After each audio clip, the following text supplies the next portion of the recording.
dear to my heart, as is the blue and gold FFA. And the meeting never gets off track when you start out with God and country. I feel like I'm at a Farm Bureau meeting, starting out with the pledge and having prayer, or back in one of our old FFA meetings. I was asked perhaps to share a little bit about our endorsement process before you listen to the candidates and try to form in your mind who you'd like to support. And I thought I might sandwich that between a couple comments about politics and a comment about the power of your vote. And first, a couple tidbits about politics. I looked at my Random House dictionary before I left today, and of course this is an old dictionary, but I like some of those old things that haven't been dabbled with and changed.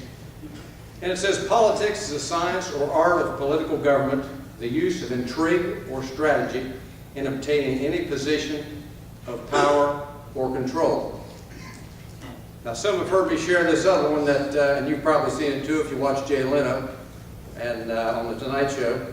Jay Leno once said, I looked up the word politics in the dictionary, and it's actually a combination of two words.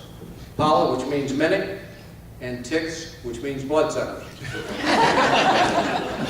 Now, Robert Louis Stevenson, he's noted for the comment that says, politics is perhaps the only profession for which no preparation is thought necessary. And I think the key word there is thought, because I've had the good fortune in the job I've had for about the last 4 years of working with the state legislature. We have a lot of dedicated people down there, and those dedicated public servants really stand out. And that's where I think Stevenson definitely, he missed the boat there. Now there are some duds that stand out the other way, but there are a lot of dedicated people who want to do what's right for the citizens of this state. And you only need to watch them in action, scurrying around the Capitol, burning the lake fuel. You watch them out in the district, I mean, church, on the street corner, in the grocery store, try to have a meal somewhere in a diner. Everybody wants a piece of their time. And they're on the go 24/7. I applaud their efforts. Those dedicated people definitely are underpaid, but they do it because they care. That's why they're there.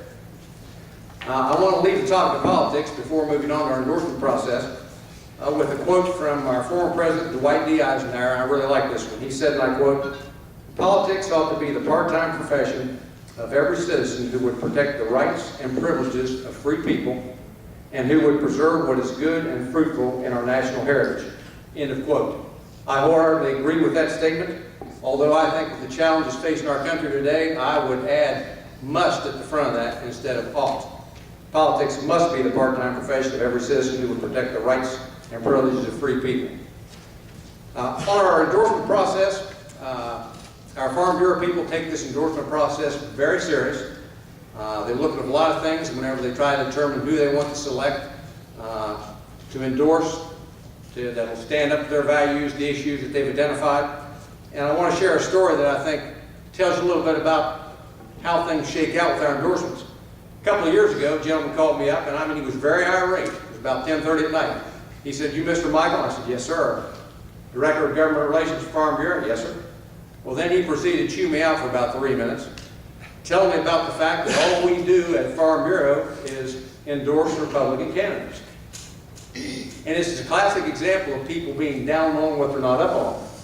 Because after I listened to him, and I learned that he was a Democrat, his brother was a Republican, they had been in a heated debate, and I was the vent guy.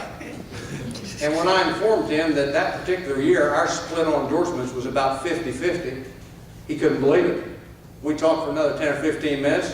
We were good friends at the end. We've talked a couple times since. But if you look at our endorsements this year, you'll see that we have endorsed 43 Democrats, 46 Republicans. Again, almost a 50-50 split. And there are times we hear that, oh, you only endorse one side. But again, our people take it very serious. They look past the politics, look past the party, look at the individuals, see what they stand for and how they stand on our issues. Now, those issues, and I brought some extra copies of this. It's in a condensed book you can carry in your pocket. I didn't have those, but I got about 15 of these my wife has up here in the second row. But it contains where we stand on the various issues as it relates to taxes, public policy, the environment, education, you name it, it's in here. And there's a detailed process that our people go through to put that policy together. It's truly a grassroots effort.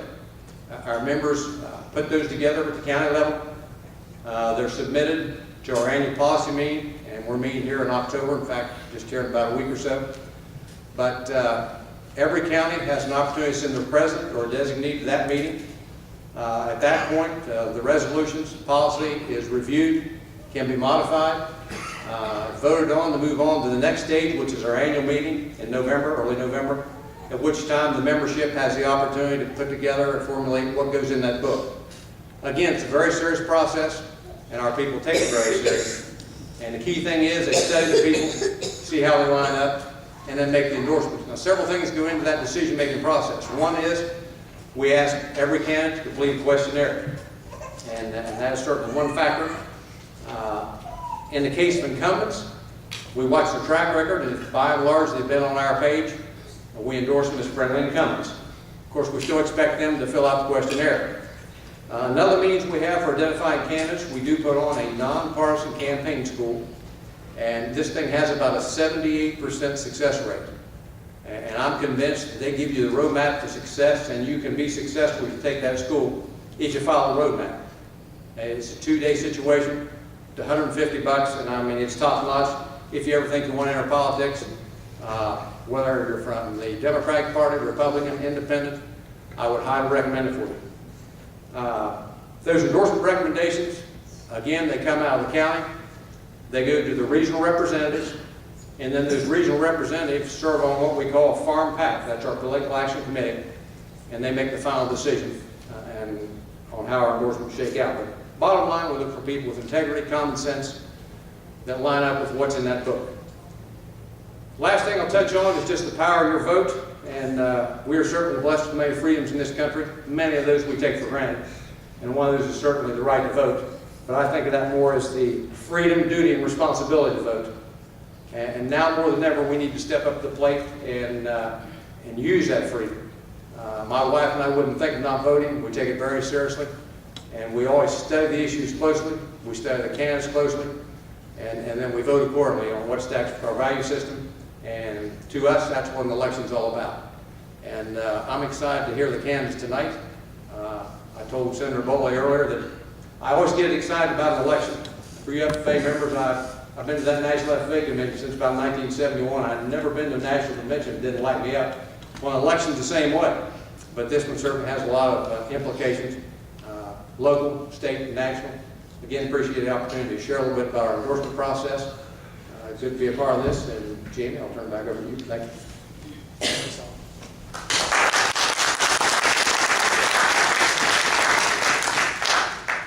The next two folks I'd like to call up to give us just a little brief discussion about what they're doing in Charleston. They've been huge supporters of the Farm Bureau over the years.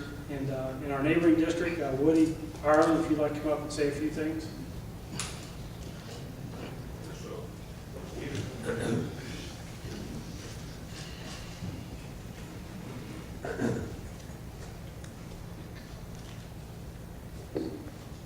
Well, thank you. I guess I didn't come prepared this evening to make any particular presentation.